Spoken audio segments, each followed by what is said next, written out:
17 বছর এই ফ্যাসিস্ট বিরোধী আন্দোলনে আমাদের ভারপ্রাপ্ত চেয়ারম্যান জনাব তারেক রহমান তার নির্দেশনায় তার স্পষ্ট নির্দেশনায় আমরা এই দেশেরকে ফ্যাসিস্টের বিরুদ্ধে আন্দোলন করেছি এবং 5ই আগস্ট এই ফ্যাসিস্ট দেশ থেকে বিদায় নিয়েছে। আমরা একটা নতুন বাংলাদেশ পেয়েছি। এই নতুন বাংলাদেশে আমাদের প্রত্যয় এবং আমরা নতুন বাংলাদেশে এইটাই আমরা বলতে চাই যে আগামী দিনে অল্প সময়ের মধ্যে যে নির্বাচন বাংলাদেশে আসবে, এই বাংলাদেশের সেই নির্বাচনের মধ্য দিয়ে বাংলাদেশে 18 কোটি মানুষের যেমন ভোট এবং ভাটের অধিকার ছিল না, বাক স্বাধীনতা ছিল না, ভোটাধিকার ছিল না, আমাদের এই নির্বাচনের মধ্য দিয়ে জনাব তারেক রহমানের নেতৃত্বে আমরা মহান সংসদে যাব এবং উনি এই বাংলাদেশের ইনশাআল্লাহ বাংলাদেশের জনগণের ভোটে ব্যালটের মাধ্যমে উনি এই দেশের প্রধানমন্ত্রী হবেন। শহীদ রাষ্ট্রপতি জিয়াউর রহমানের এবং দেশনেত্রী বেগম খালেদা জিয়ার সুযোগ্য সন্তান জনাব তারেক রহমান এই দেশের মানুষের মুখে আবার হাসি ফুটাবে, এই দেশের ভোটাধিকার ফিরিয়ে দেবে, এই দেশের মানুষের বাক স্বাধীনতা ফিরিয়ে দেবে।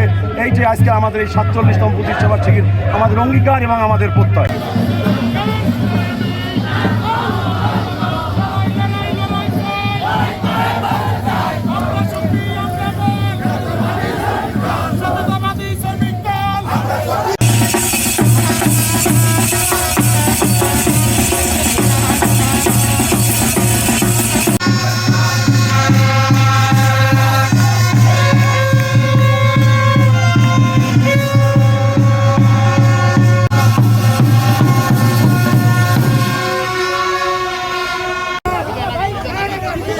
ভাই